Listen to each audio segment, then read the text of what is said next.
Bonjour à tous, bienvenue au Digital Change et à la table ronde Le recrutement impossible, ça n'existe plus. Alors c'est un titre un tout petit peu provocateur pour dire qu'effectivement on sait qu'il y a des difficultés, mais on va essayer d'apporter des solutions. Donc je me présente à vous, je m'appelle Anne Brochard, je suis dirigeante et fondatrice de l'Étincelle RH, qui est une agence conseil en recrutement, c'est-à-dire qu'on accompagne les entreprises à la fois pour les aider à recruter en tout ou partie, et puis à la fois pour les aider elles-mêmes à mieux attirer, mieux recruter, mieux intégrer, puisqu'on accompagne aussi sur la marque employeur et toutes les stratégies et les moyens de recrutement. On est basé à Nantes et on est une équipe de 13 collaborateurs. Alors aujourd'hui, on va traiter de ce sujet du recrutement. Alors, effectivement, il n'a peut-être pas échappé à la majorité d'entre vous que le recrutement est devenu un peu compliqué, à la fois parce que dans certains secteurs, et ce n'est pas l'apanage de l'IT, il y a une pénurie de candidats qui devient assez impactante aussi sur le développement des entreprises. Et puis, au-delà de ça, les outils, les pratiques, les canaux se sont démultipliés. C'est devenu, alors c'était déjà pas très simple avant, mais c'est devenu encore plus une jungle. Il y a une confusion assez forte qui est arrivée maintenant dans les pratiques. Et tout ça se cumule en plus à des effets de génération, de discours qui viennent complètement réinterroger les pratiques managériales et de recrutement. Le digital a eu un impact conséquent, donc c'est de ça dont on va traiter, parce que paradoxalement, ça a peut-être accru certaines difficultés, mais ça a aussi apporté des facilités. Donc aujourd'hui, avec nous, on va pouvoir évoquer le sujet et essayer de vous apporter des réponses les plus concrètes possibles. Donc 3 personnes et 3 experts ont accepté notre invitation. Michel Lédé, qui est avec nous. Alors Michel, vous avez la particularité d'avoir connu et le consulting et de travailler au sein d'un service RH. Alors depuis 6 ans, vous êtes responsable du service développement des hommes de Sodebo, marque connue du grand public. Ce qui nous intéressait, c'est que vous avez, alors, derrière le côté grand groupe et marque grand public, une population assez importante à recruter qui est celle des opérateurs et des conducteurs de lignes en production, et sur un territoire avec un taux de chômage qui est aux alentours de 4%, donc ce qui renforce les difficultés. Donc merci beaucoup d'être là. Philippe Delouarde, merci aussi d'être là. Vous représentez les PME autour de la table. Donc, vous venez, vous, du marketing et de la vente. C'est votre métier d'origine. Vous êtes rentré chez Quaternaire en 2000 sur la partie business. Et puis, vous en avez pris la présidence depuis 4 ans, presque 5. Aujourd'hui, Quaternaire, c'est une PME. Vous avez 58 salariés. Et vous êtes à la fois PME, mais par contre, vos concurrents, ce sont les gros mastodontes du marché du conseil, puisque votre métier, c'est le conseil en performance industrielle. Donc merci aussi. Et puis Jean-Marie Caillot, qui est notre expert, qui nous vient de Paris. Jean-Marie, alors vous êtes fondateur et dirigeant de WorkMeTender, qui est une agence spécialisée en conseil, audit, accompagnement, recrutement et marque employeur. On est en fait un peu confrères. Vous êtes psychologue du travail de formation. Vous êtes tombé dans la marmite du recrutement il y a plus de 12 ans maintenant, à la fois dans les cabinets conseils également, en développant des parties internationales d'un grand cabinet parisien. Et puis vous avez travaillé aussi en tant que responsable recrutement et marque employeur pour des groupes internationaux comme Deezer. Aujourd'hui, vous êtes à la tête de WorkMeTender que vous avez créé. Vous accompagnez les dirigeants d'entreprise dans leur stratégie et leurs moyens de recrutement pour que tout ça devienne plus simple et plus efficace. Merci beaucoup d'être avec nous et puis merci aussi à ceux qui viennent assister à notre conférence. Alors, on va commencer avec vous, Jean-Marie. L'idée, c'est qu'on puisse brosser un paysage assez concret, assez clair de ce qui se passe dans le recrutement. Alors, on va commencer par une partie qui, pour vous, s'appelle le court terme, c'est-à-dire qu'il y a des besoins en recrutement et puis c'est comment on y répond.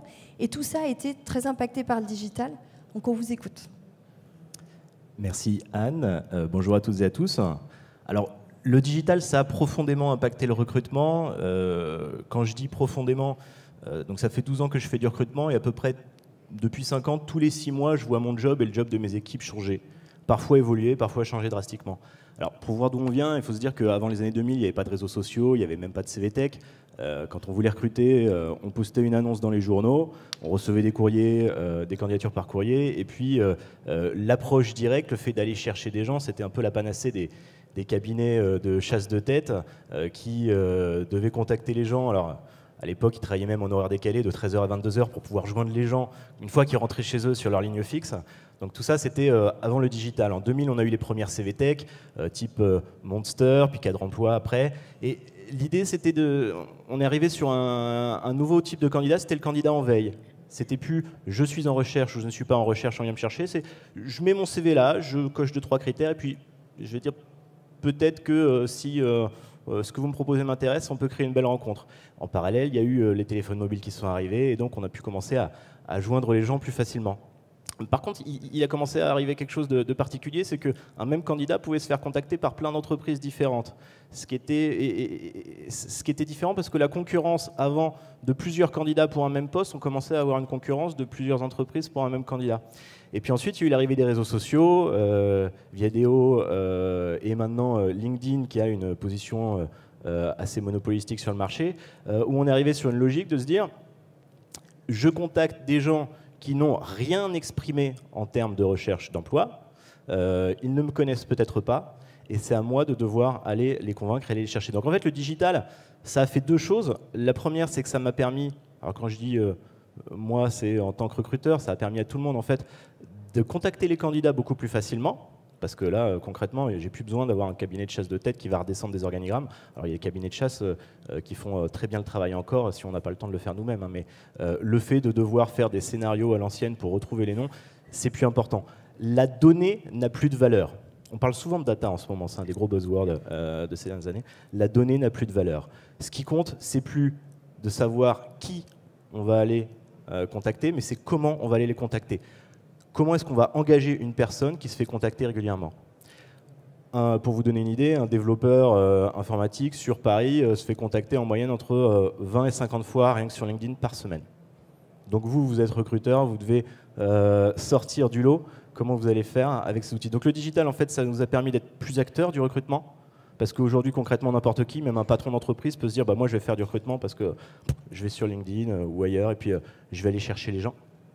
Et en même temps, ça a simplifié le job de cette façon-là, et puis ça l'a complexifié parce que ça demande plus de technicité pour savoir comment je vais faire pour créer l'engagement et faire en sorte qu'il me réponde à moi et pas à quelqu'un d'autre. Alors justement, Michel, l'exemple de Sodebo est intéressant. Quand on a préparé la table ronde, vous disiez que justement le digital avait notamment multiplié les canaux et puis aussi transformé le rapport aux candidats, puisqu'il y a désormais une interactivité beaucoup plus accrue entre eux et les services RH, mais aussi les managers internes. Oui, effectivement. Bonjour à tous, tout d'abord. Oui, le premier pan, c'est on parle de multiplicité des canaux. Donc là, même un groupe comme le nôtre, j'allais dire, se comporte comme beaucoup d'entreprises. Utilisation des job boards et des réseaux sociaux numériques, et notamment LinkedIn, qui est un canal qui est extrêmement utilisé, qui est devenu, je dirais même, le canal pour nous de recrutement. Alors, tant en termes de diffusion, quand on est sur du court terme, qu'en termes d'approche, puisque je reprends les propos de Jean-Marie Caillot, effectivement, ce n'est plus l'apanage des cabinets de faire de l'approche. Bien sûr, les entreprises le font aussi. Et alors, le but, c'est vraiment de les multiplier pour avoir le plus d'interactivité avec le plus de candidats possible, et avec des candidats qui ont effectivement un comportement lui aussi pluriel, c'est-à-dire de dire ils ne se mettent pas en contact qu'avec des chargés de recrutement, mais vont directement, j'allais dire, interagir avec leurs potentiels futurs managers. Alors, avec certains d'entre eux qui sont un petit peu aguerris à ce genre de relations, je pense par exemple à des managers dans l'IT, etc., et puis certains autres qu'ils le sont beaucoup moins, parce que les métiers les ont moins sensibilisés à ce genre de contact en fait interactif, et où là nous aussi on a un rôle à jouer, j'allais dire, dans leur accompagnement pour utiliser et pour savoir justement prendre la relève dans l'attractivité des candidats. Voilà. Merci Michel.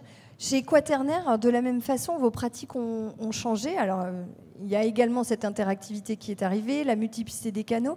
Mais alors vous avez, et c'était ça qui était intéressant quand on a préparé, vous avez aussi pris le taureau par les cornes. Vous êtes devenus des chasseurs, typiquement sur les réseaux sociaux. Est-ce que vous pouvez nous dire un petit peu d'où c'est parti et maintenant les nouvelles démarches, quand il y a un besoin, comment vous réagissez avec nous, ces outils ?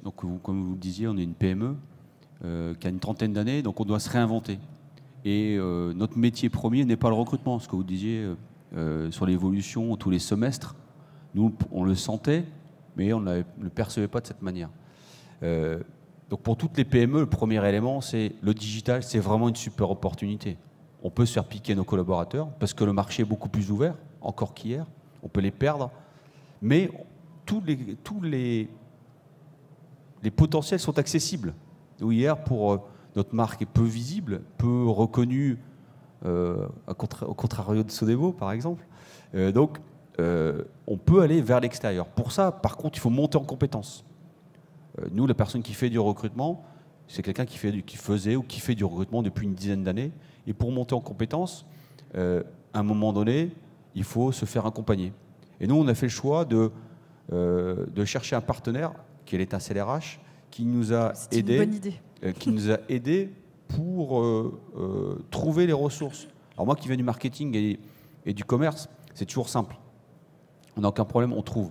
Sauf que pour vous mettez quelqu'un qui fait du recrutement depuis 5 ans, 10 ans, faire une équation booléenne, c'est pas forcément inné. Alors je peux faire du tuto, mais je peux faire aussi accompagner.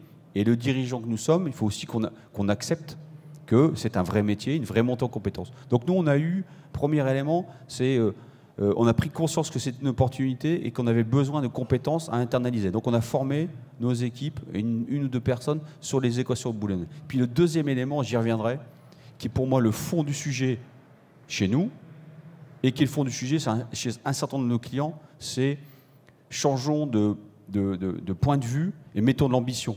Mettons de l'ambition sur, soyons offensifs, soyons ambitieux, cherchons à aller plus vite et dites-nous que le recrutement est une opportunité. On y reviendra justement sur cette préparation au long terme. Alors peut-être que pour le public, les équations booléennes, on va expliquer ce que c'est. Il y a eu un tuto à 11h qui a pu être délivré justement pour expliquer ça. C'est vraiment des stratégies de recherche et de requêtage, donc des combinaisons de mots complexes en fait sur les réseaux sociaux et les CVTech qui permettent de cibler plus finement, plus vite les profils que l'on souhaite adresser.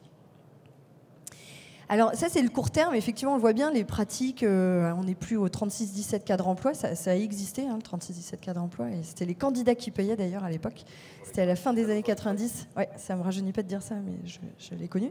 Et désormais, Jean-Marie, alors oui, il y a mes stratégies de court terme, je cherche un candidat pour un besoin immédiat, mais il y a désormais une projection, une préparation à faire, il y a cette notion d'attractivité maintenant qui est arrivée et de marque employeur, est-ce que vous pouvez nous en dire plus ? Oui, tout à fait. Alors, le digital a rapproché les gens, il leur a donné la parole. Avant, si j'avais quelque chose à dire sur mon employeur, je pouvais le dire à mes amis, à ma famille, je pouvais le dire peut-être à mes collègues ou à des gens de mon réseau proche et mes voisins. Voilà, ça n'allait pas plus loin. Aujourd'hui, si j'ai quelque chose à dire, je veux plaindre de mon employeur, je mets un message sur Twitter et le monde entier peut le savoir. Si j'ai passé un entretien de recrutement qui ne m'a pas plu, je vais sur Glassdoor, je laisse une mauvaise note, le monde entier peut le savoir pourvu qu'on aille le chercher. Alors, pour ceux qui ne connaîtraient pas, Glassdoor, c'est un site de notation des employeurs, enfin des entreprises en tant qu'employeurs sur plein de critères, le patron, le salaire, l'ambiance et également les entretiens, les questions que vous avez posées. Alors, sachant que c'est un site qui est extrêmement bien référencé dans Google, donc il y a de grandes chances que quelqu'un qui tape avis, le nom de votre entreprise, tombe dessus et vous n'avez pas la main. N'importe qui peut mettre ce qu'il veut, c'est comme un TripAdvisor pour un hôtel ou un restaurant. Donc la particularité aujourd'hui d'être dans ce contexte-là, c'est qu'il y a deux attitudes par rapport à ça. C'est de se dire, ok, donc je suis patron d'entreprise, on me dit qu'il y a un site que je ne maîtrise pas, où quelqu'un peut mettre des avis négatifs sur moi. La première attitude, la première posture, c'est de se dire, j'ai pas le temps pour ça, j'ai déjà assez de travail, je ne vais pas m'occuper en plus de gérer un site où il n'y a que des gens qui se plaignent. Parce qu'on se dit, c'est contre-intuitif, mais il y a souvent on se dit que les gens qui se plaignent vont parler le plus. Et moi, j'ai eu cette posture-là à une époque. Quand ça Glassdoor est arrivé en France, je me suis dit, non, j'ai déjà bien assez de travail. Et puis, il y a la deuxième posture, c'est de se dire, alors, plutôt que... c'est de comprendre en fait que ce type d'outil, ce type de phénomène ne va pas se faire contre nous, mais en fait se fait malgré nous, voire sans nous. C'est-à-dire que si vous ne vous occupez pas de ce type de phénomène, votre marque employeur, elle va vivre sans vous. Et vous n'aurez pas d'impact dessus. Donc en fait, la bonne posture, c'est de se dire, très bien, j'intègre ce phénomène, et comment je fais, puisque aujourd'hui la parole elle est aux salariés et plus à moi, comment je fais pour que les salariés puissent dire ce qu'ils ont envie de dire, mais que ça me serve. Donc là, on va construire sur des piliers d'authenticité, on va construire sur des piliers de transparence. Alors bien sûr, si vos salariés ne sont pas du tout heureux chez vous, vous ne pourrez pas avoir une belle marque employeur, ou alors vous pourrez payer pour avoir rentré dans certains classements ou autres, mais c'est pas ça qui va changer la donne. La vraie marque employeur, c'est quand une personne que vous ne connaissez pas parle à une autre personne que vous ne connaissez pas de vous, et que on espère qu'il va dire des choses bien. Donc pour agir là-dessus, il y a plus. Donc l'authenticité, c'est très important. L'authenticité, ça veut dire que on doit dire des choses qui sont vraies. On ne doit pas mentir. Les valeurs, les vraies valeurs, ce ne sont pas 2-3 mots que vous avez mis sur des slides dans une réunion. Ce sont les valeurs de votre entreprise, ce sont les valeurs de vos collaborateurs. La transparence, ça veut dire que le digital a brisé les murs. Ce qui se passe dans votre entreprise se voit dans le dehors. Et cette transparence joue dans les deux sens. Ça veut dire que le contact ne doit plus être entre un recruteur et des candidats potentiels, mais entre vos salariés et les candidats. Parce que les candidats, ils peuvent aller parler aux salariés, on le disait tout à l'heure, maintenant ils contactent directement des managers, d'autres personnes. Donc, puisqu'ils le font, acceptez cette pratique. Et quand on accepte cette pratique, dans ce cas, on va dire, peut-être je vais former mes salariés pour qu'ils comprennent comment se sert de l'outil. Et peut-être que je vais former mes managers. Et puis peut-être que moi aussi, je vais accepter que je ne vais plus être dans une logique de pouvoir, mais une logique de lâcher prise. Et que, je vous rassure, les choses se passent toujours bien en fait. Alors justement, on va écouter Philippe parce que vous avez succombé à la tentation du classement. Vous allez nous en parler. Mais vous avez travaillé, parce que Quaternaire a une culture très forte, pour qu'elle s'incarne aussi à travers vos collaborateurs et qu'elle se digitalise. Ouais.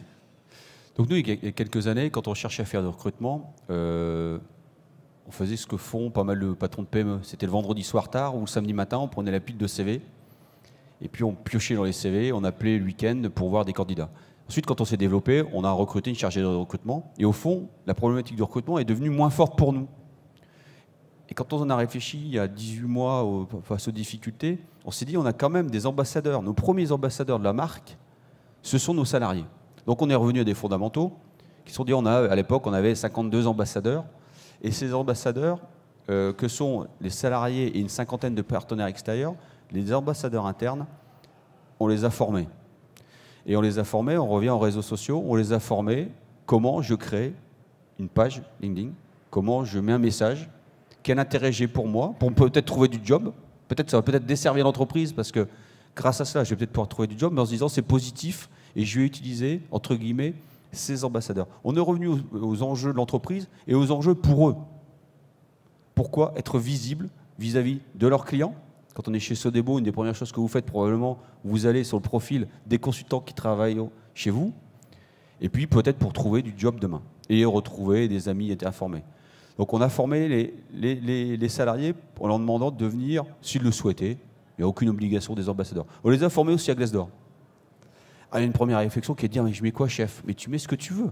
Ouais, tu le remplis comme tu veux. Il doit y avoir 5 ou 6 avis, parce que je pense qu'on avait mis trop d'avis au début. Il y a dû y avoir des filtres, mais il y en a 5. Tout n'est pas parfait dans Glace d'Or, mais je suis d'accord avec vous. De toute façon, on parlera de nous. Et puis sur la marque employeur, alors aujourd'hui, le bien-être, c'est tendance. Moi, j'ai la chance d'être dans une boîte qui existe depuis 30 ans. Je n'étais pas à la fondation, mais les fondateurs de cette entreprise ont toujours eu une vision humaniste et une vision d'accompagnement des individus. Donc c'est culturel depuis 30 ans. Et puis, il y a 5 ans, on a décidé de reprendre 100% du capital de l'entreprise. On a associé les salariés. Et dans notre projet d'entreprise, notre ambition, c'est de démontrer au quotidien, tant en interne qu'en externe, que la performance et le bien-être sont indissociables. Quand on a dit ça, on s'est mis quand même un niveau d'ambition assez élevé. Donc, on a continué à développer des éléments autour du bien-être auprès de nos salariés, des actions. Et on a plutôt des salariés qui sont heureux d'être dans l'entreprise. On a un turnover qui est 5 fois moins important que la moyenne du marché. Donc avant de recruter, il faut commencer par garder ses salariés pour qu'ils puissent être engagés. Et puis on s'est dit, alors nous on est les labels et compagnie, nous c'est pas du tout notre truc. On a une PME de terriens, de paysans, en se disant longtemps on est caché. Et là on s'est dit quand même, on est face à une mastodonte, on a plutôt des clients qui sont des grands comptes. Et le fait de pouvoir accéder à un label, ça nous donne de la visibilité et de la communication. Donc nous, on a fait le choix d'entrer, parce qu'on voyait ça chez nos clients, on trouvait ça plutôt intéressant. On est entré dans le label GPT, on a cherché à entrer dans le label GPTW. C'est le label Great Place to Work, que certains ont peut-être vu sur les réseaux sociaux. Ouais. On a cherché à rentrer dans ce label, on a été labellisé et on a été classé On en a payé très cher. Hein. On a une PME, c'est vraiment... Et on a été classé 26e boîte française dans la catégorie 50-500 salariés. Alors ça, c'est un effet magique. Le premier effet, c'est pour l'équipe managériale. C'est-à-dire reparler de la stratégie régulièrement. Quand vous faites ça 4 fois, 5 fois, 10 fois dans l'année, on vous dit jamais merci, on vous dit jamais rien. Et le petit mail que vous faites juste avant de partir Noël, vous êtes un être humain. Et ce soir-là, ce mail, en fait, vous avez une famille et vous avez envie de faire autre chose. Quand vous avez en retour 100% des salariés disent j'ai compris la stratégie de la boîte et j'y adhère, vous dites perso, vous dites mon job sert à quelque chose, même quand c'est dur. Il y a eu un impact sur le recrutement? Alors, ça a été quoi les retombées concrètes? Sur la partie recrutement, c'est la visibilité. Vous êtes dans une manifestation nationale, vous avez des supports comme le Figaro, et puis c'est un label qui a de la valeur pour des recrutés, notamment chez les jeunes. Nous, aujourd'hui, on a des jeunes qui nous contactent en nous disant « J'ai vu que vous étiez labellisé, c'est un label pour moi qui est important. J'ai vu sur votre site internet, j'ai contacté certains de vos salariés et en effet, il semble que votre entreprise est une entreprise dans laquelle il fait bon vivre. Donc j'aimerais pouvoir savoir si on a moyen de bosser ensemble. » Donc c'est un impact notamment plutôt chez les jeunes dans la phase de recrutement. Et tout au long du processus de recrutement, c'est quelque chose qui va, parce qu'on est toujours en concurrence forte en recrutement, c'est un élément supplémentaire de rassurance et de fierté. Merci Philippe. Alors, on va aborder aussi l'exemple de Sodebo parce que justement sur cette transformation, l'impact en tout cas de la transformation digitale sur les pratiques et sur la marque employeur, ce qui était intéressant, c'est de voir comment vous êtes en train de transformer aussi les outils en interne et en train de finalement devenir des marketeurs et des commerciaux de la fonction recrutement avec notamment un nouveau portail candidat qui va arriver et puis des systèmes de tracking. Alors le mot est un peu technique, mais vous allez nous expliquer ça, Michel, qui sont en train d'arriver dans vos pratiques internes. Oui, exactement, parce que malgré tout, même quand on est une entreprise d'une certaine taille, avec une certaine renommée, comme l'a dit Anne au début, qu'on est sur un territoire où il y a entre 4 et 5% de chômage, on n'est pas mieux que les autres. Et puis, on doit faire aussi comme les autres, c'est-à-dire que l'expérience candidat vécue chez nous doit vraiment être le reflet de l'image qu'on donne et des valeurs qu'on porte en interne, en termes de bien-être au travail, etc.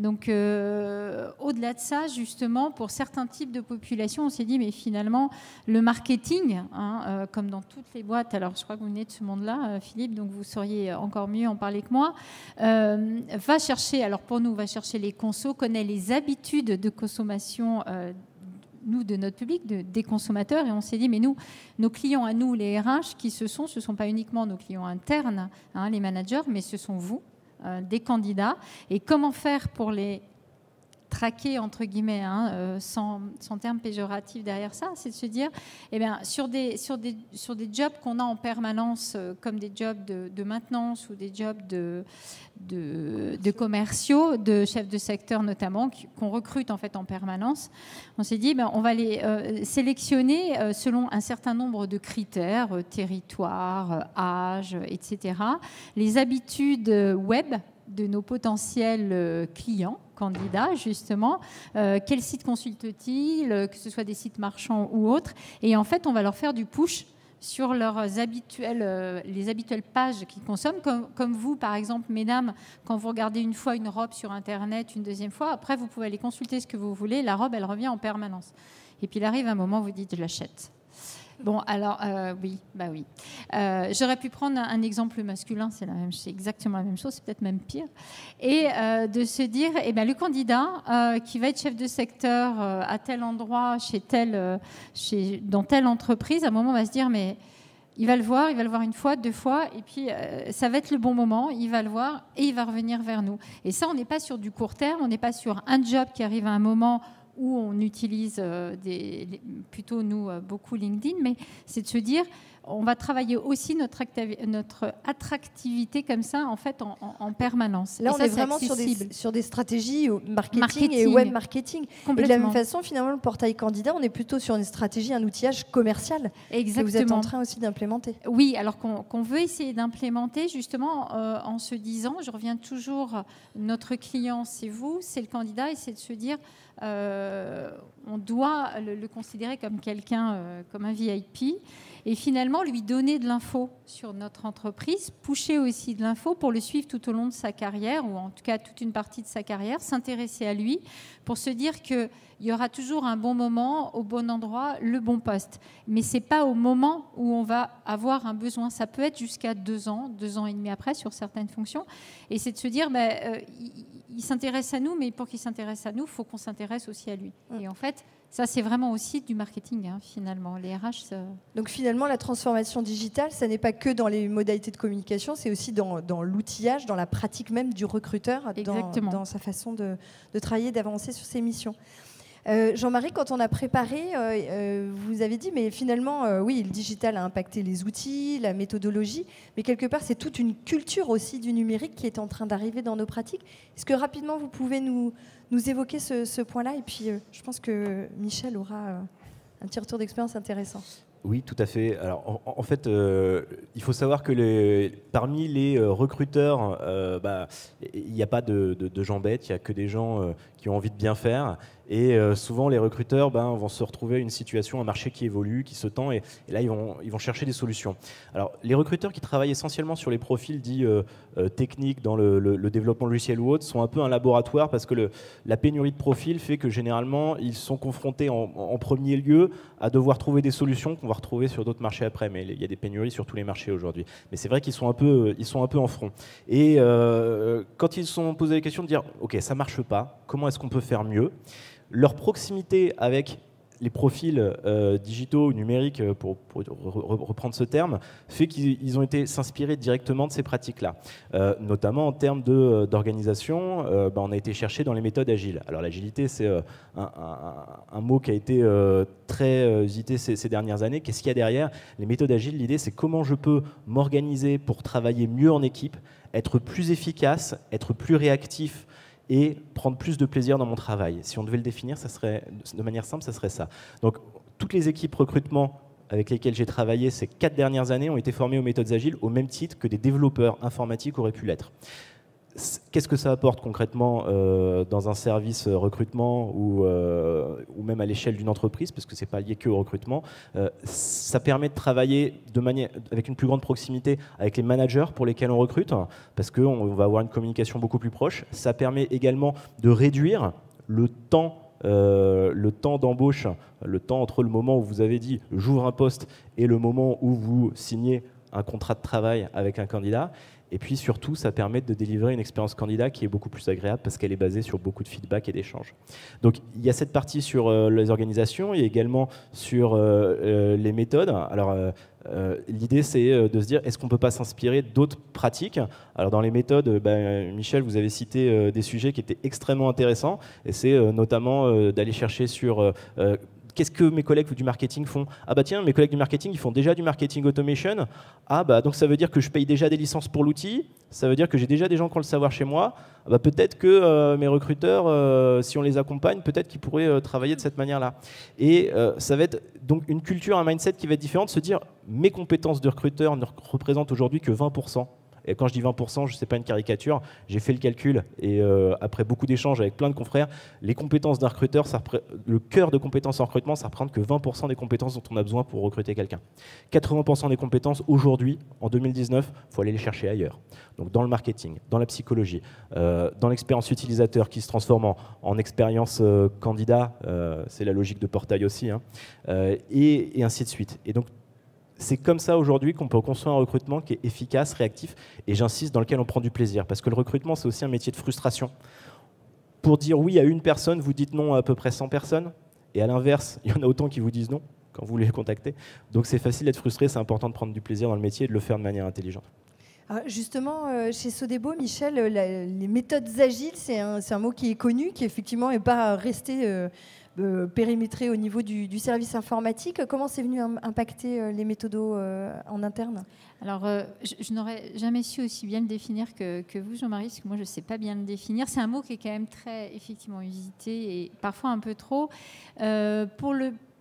Pour conforter et puis pour continuer ce que vous disiez, on parle beaucoup d'agilité dans l'informatique, donc on s'en est inspiré aussi on s'inspire de tout le monde. Je ne sais pas si on inspire les autres, mais on s'inspire de tout le monde pour dire on fait du test and learn en fait, et on arrête de vouloir trop. On fait du test and learn, de l'itération, c'est-à-dire que je reviens sur. On l'a fait. Je vais vous donner un exemple concret pour du recrutement de population d'opérateurs sur ligne. En fait, on est allé chercher nous taux de chômage 4 à 5%. On est allé dans une région dans les Hauts-de-France où le taux de chômage avoisine les 11 à 12% pour aller chercher et accompagner, j'allais dire, alors d'abord faire la sélection. On a été accompagné et on s'est dit si ça fonctionne, on le reproduira peut-être dans d'autres régions de manière très légèrement différente, parce qu'on ne va pas peut-être procéder de la même manière parce que les cultures sont différentes, mais le but, on ne s'est pas dit on va conceptualiser une approche globale et puis on va la faire partout et puis les unes derrière les autres. On s'est dit on fait un test, donc on est passé plutôt d'une conception longue à plutôt dire on passe directement à l'action, on voit ce que ça donne, on reproduit de manière identique ou quasi identique si ça fonctionne. Le fait est que je ne vais pas dire que ça n'a pas fonctionné, mais que ça n'a pas donné en fait les résultats qu'on attendait. Donc là où on avait envisagé, parce qu'on avait déjà exploré d'autres territoires possibles, eh bien on s'est arrêté là. Là où peut-être sur d'autres expériences recrutement, on va plutôt les reproduire une seconde fois, mais de manière un petit peu différente. Donc c'est là que je parle un petit peu d'agilité, c'est de se dire on arrête, on passe très vite à l'action pour voir ce qui fonctionne et ce qui ne fonctionne pas, et on essaye de faire des choses différentes, parce que là où vous n'avez pas la population que vous cherchez, elle ne sera pas plus là demain, et donc il faut aller chercher d'autres...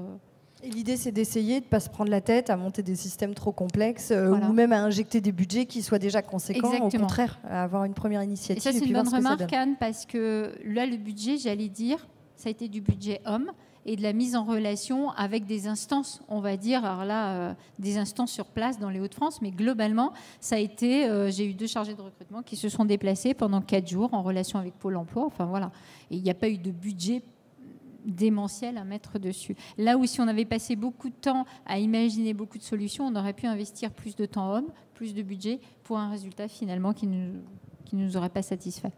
Voilà. Alors c'est là qu'on verra tout à l'heure probablement. Le numérique nous apporte des choses, mais a aussi ses limites. Mais je pense que... Justement, j'allais y venir parce que effectivement, quand on a préparé la table ronde, ça n'a pas été de se dire le digital fait tout, et effectivement maintenant c'est un passage obligé. Le digital, non, c'est un outil, c'est un moyen pour aider. Je me retourne vers vous, Philippe, parce que typiquement chez Quaternaire, je pense que le digital a été un catalyseur, mais reste quand même la relation à l'autre et comment on fait la différence. Alors, je pense que vous allez parler du shoot à 3 points. Je pense que c'est le moment. Vous voyez, peut-être. Donc on est tous les patrons de PME, on pleure, on geint, on met des banderoles, nous recrutons, cherchons de recrutement. Donc nous, on a sur certaines populations le même problème. Donc il y a 18 mois, quand on s'est interrogé, on s'est dit, on a pris le compte d'exploitation et on s'est dit quels moyens mettons pour nos clients, nos prospects, nos salariés, en moyens économiques et en temps. Et on a fait le même exercice sur le recrutement. Et on s'est dit, on a un problème. C'est que les moyens que nous mettons, historiquement, on est orienté client, on est orienté prospect et on est orienté salarié, mais les moyens qu'on affecte pour le recrutement sont nettement insuffisants. Au premier élément, on a réaffecté des moyens. Le deuxième élément, ce que vous disiez, c'est un changement culturel et un travail d'équipe. C'est-à-dire qu'on a, au niveau du marketing, au niveau du market et de la com, c'est de se dire, c'est un sujet de marketing, de com. Mais la personne qui fait du recrutement, ce n'est pas sa culture. Et la personne qui fait du market, elle est entrée dans la boîte et elle est câblée, je fais du market pour mes clients. Donc comment je fais bosser les gens ensemble? Donc on a fait beau travailler ensemble, le market, le recrutement, et on a mis un peu d'huile dans les rouages, parce qu'évidemment les égos des uns et des autres font que « ouais mais tu connais pas mon métier, ouais mais moi je ne vais pas t'expliquer voilà, normal dans un projet. Puis après, on revient à l'expérience, on se met à la place d'un candidat. C'est quoi un consultant management en maintenance? C'est quoi un business developer? Donc on a refondu complètement nos pages sur le recrutement. On est revenu, on a fait des vidéos métiers pour que lorsqu'on a un candidat ou un potentiel qui vienne sur notre site, puisse imaginer ce qu'est le métier chez nous. Avec les contraintes aussi de ce métier, parce que c'est pas que du fun être consultant chez Quaternaire, il y a aussi quelques contraintes. on a travaillé sur les job boards, on a relayé dans les réseaux sociaux, et puis on a construit des processus de recrutement comme dans le commerce. Aujourd'hui, pour chaque poste, on a un processus de recrutement, on a des étapes, on a des indicateurs, c'est remonté au comité de direction, et il y a une analyse poste par poste des difficultés, puisque les difficultés de recrutement ne sont pas les mêmes selon les postes. Donc on a appliqué les mêmes méthodes qu'en vente.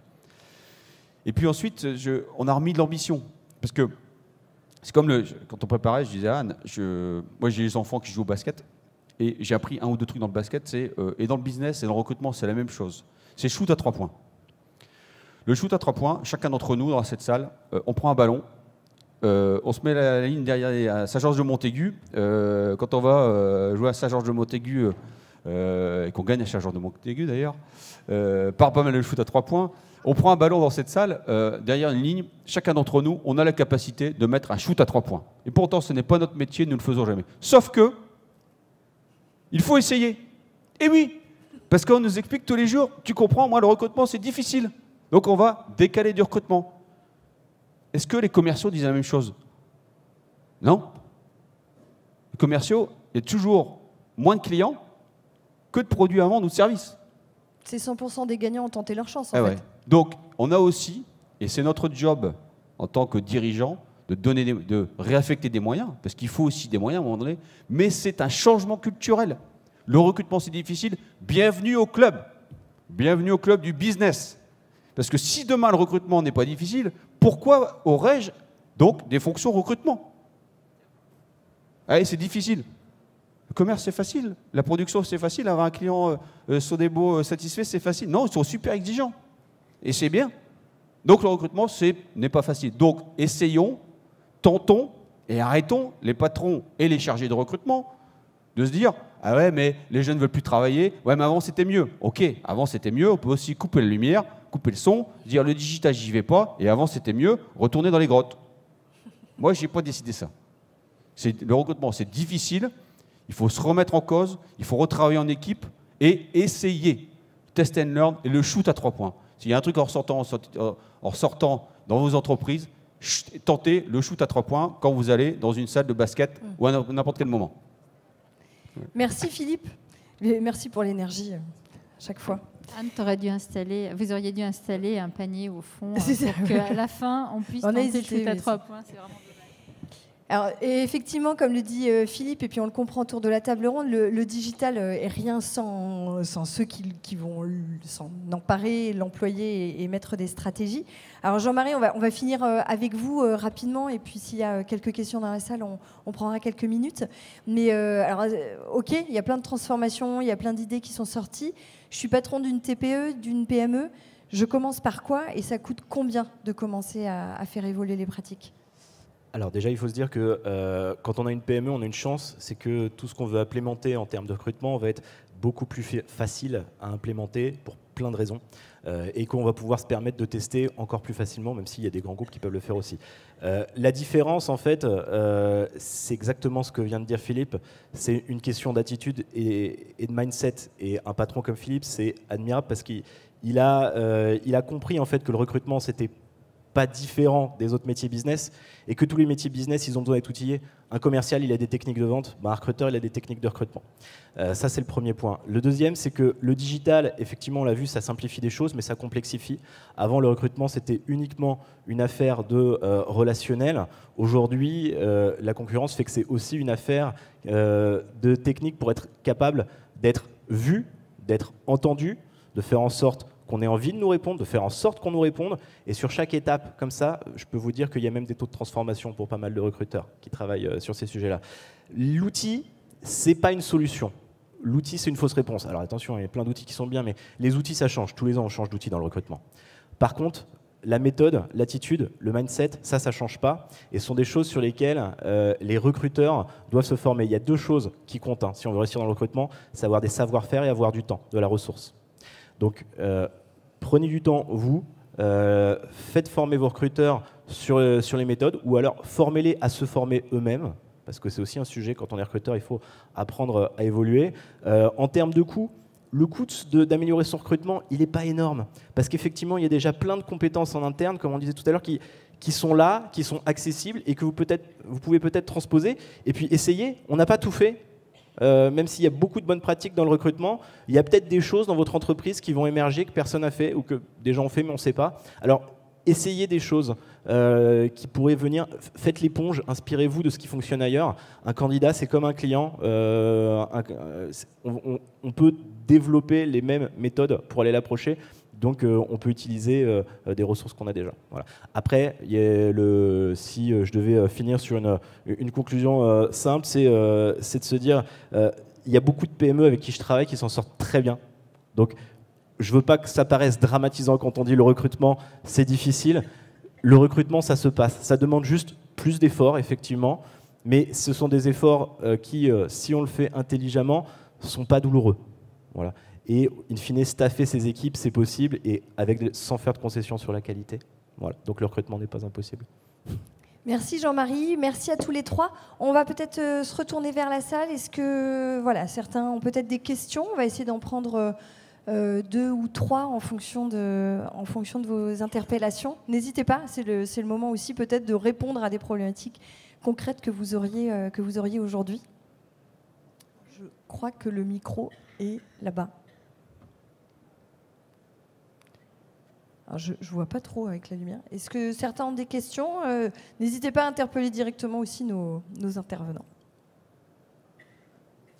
Oui, il y en a une devant. Merci. Bonjour. J'avais une petite question pour vous, madame. Par rapport au recrutement, j'entends bien via le réseau LinkedIn, beaucoup. Pour les opérateurs de production, comme vous avez de la production, ça fonctionne, c'est tout aussi efficace à votre avis, ou est-ce que vous avez d'autres... C'est une très bonne question. Non, ça ne fonctionne pas. Non, ça ne fonctionne pas. C'est pour ça que tout à l'heure, on a dit le digital ne résout pas tout, parce que là, effectivement, on ne peut pas fonctionner par ces réseaux-là.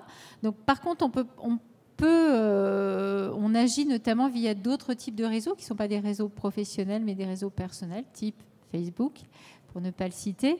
Et globalement, on travaille avec des partenaires, avec des institutionnels, et on organise des événements. Et du coup, il n'y a que comme ça, justement, qu'on arrive à les recruter. Et on les voit. C'est-à-dire c'est des gens qu'on fait venir chez nous. Et là, pour le coup, les réseaux sociaux sont impuissants, quoi. Là, on n'y arrive pas. Et effectivement, Anne le disait au début de la session, c'est quand même pour nous l'essentiel de notre population. Et c'est une population qui, à juste titre, au-delà de 25 à 30 km, ne viendra pas sur des horaires décalés, parce que c'est un travail difficile physiquement. Et du coup, quand vous êtes sur un territoire où il y a 4 à 5% de chômage, quand il s'agit d'aller les chercher plus loin, je vous ai parlé des Hauts-de-France, ce n'est pas le hasard, parce qu'aujourd'hui, on a très très peu de solutions et qu'effectivement, les réseaux sociaux, là, on trouve la limite du réseau social professionnel et des outils tels que ceux-là. Alors après, il y en a peut-être d'autres et nous, on n'est peut-être pas assez rompus. Alors, il faut peut-être que j'aille voir mes collègues à gauche, à leur utilisation, ou alors on n'a peut-être pas encore compris que c'est par ce biais-là qu'on pourrait avoir accès à eux. Mais voilà, à part des liens, des réseaux tels que Facebook, on n'y arrive pas. C'est vraiment une cible, une stratégie, puisqu'on avait évoqué aussi les étudiants que vous adressez par Exactement. SMS. Ah oui, alors ça, c'est une très bonne remarque aussi. C'est que, par exemple, quand on est en pleine saison, nous on a une saison durant l'été, on va dire de avril à septembre, on a beaucoup recours aux étudiants qui sont des jeunes qui travaillent justement très très bien la plupart du temps, qui sont motivés, qui apportent beaucoup de peps sur nos lignes, et bien il n'est pas rare qu'on les joigne via SMS, parfois la veille pour le lendemain, en leur demandant s'ils sont disponibles. On a là aussi justement là le digital nous permet d'avoir leurs coordonnées, et en fait on fonctionne beaucoup comme ça avec eux, et ça fonctionne très, très bien puisque c'est leur habitude de fonctionnement. Donc là c'est nous qui nous mettons à leur habitude de fonctionnement, parce que si on lutte contre ça, vous l'avez dit Jean-Marie Caillot tout à l'heure, ça sert absolument à rien. Il faut aller dans leur sens, et ça fonctionne très très bien. Voilà. Merci. On va pouvoir prendre, je pense, une autre question. Pardon, excusez-moi. C'est en rebond un petit peu à l'échange, pareil pour ce débat, pardon. Mais est-ce que sur cette population, vous avez investigué des solutions bouche à oreille traditionnelle ou réseau, via de la recommandation ou des choses comme ça, par exemple, parce que vous avez un turnover sur ces populations-là qui peut éventuellement aider éventuellement.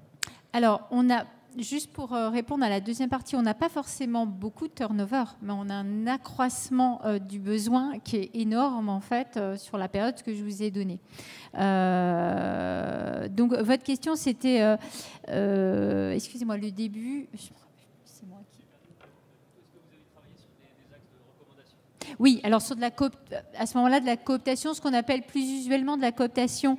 Oui, on travaille sur ce système-là aussi, on fait de la cooptation, mais quoi qu'il arrive, on reste quand même sur un spectre qui est trop réduit sur le territoire. Mais bien sûr, on fonctionne par cooptation, on fait revenir très régulièrement. Je vous parlais des étudiants, on fonctionne aussi, on a des étudiants qui viennent exclusivement, par exemple le samedi, chez nous, le samedi matin, à qui on fait un CDI, mais qui viennent à un certain nombre d'heures parce ils sont en études sup et eux, ça les intéresse énormément de travailler le samedi matin. On leur offre aussi une forme de régularité de travail.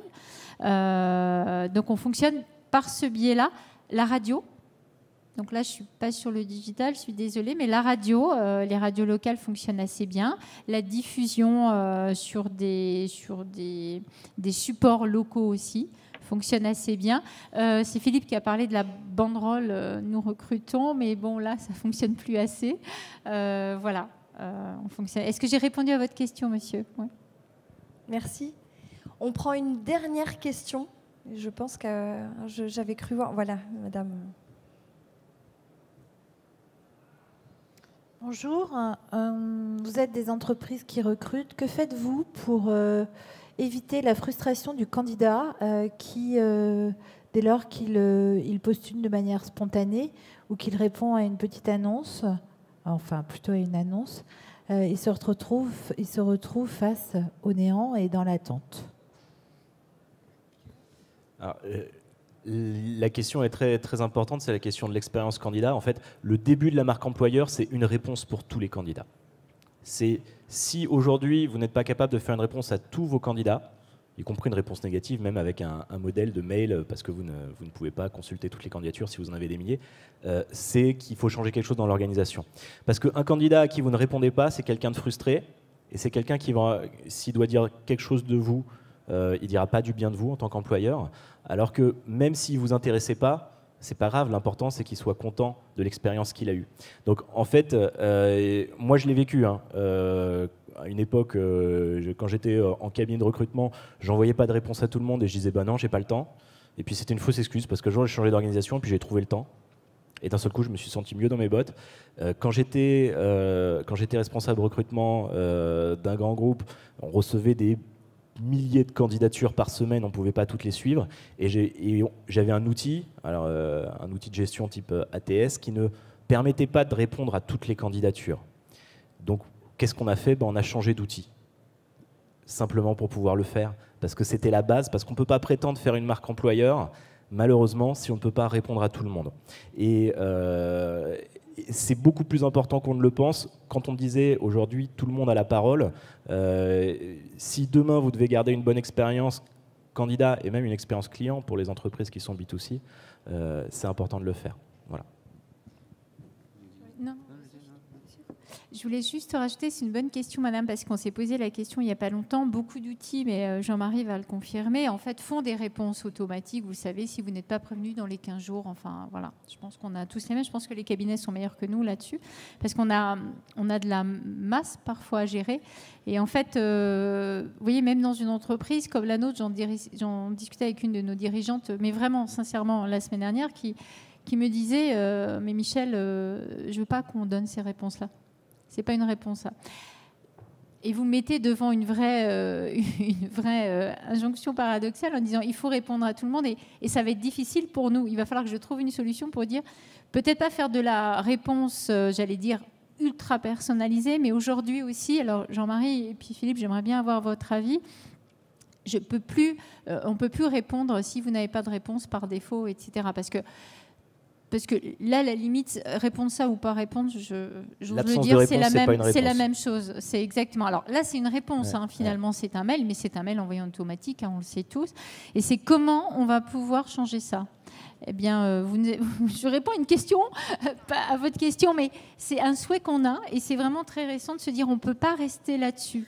Mais je n'ai pas de solution aujourd'hui. Alors, si quelqu'un en a une, je suis prête à l'entendre après. Philippe, Alors, d'ailleurs. nous, on n'a pas de solution. T'es meilleur que moi, Philippe, vas-y. On n'a pas de solution là-dessus. Alors, on n'a pas la volumétrie à traiter.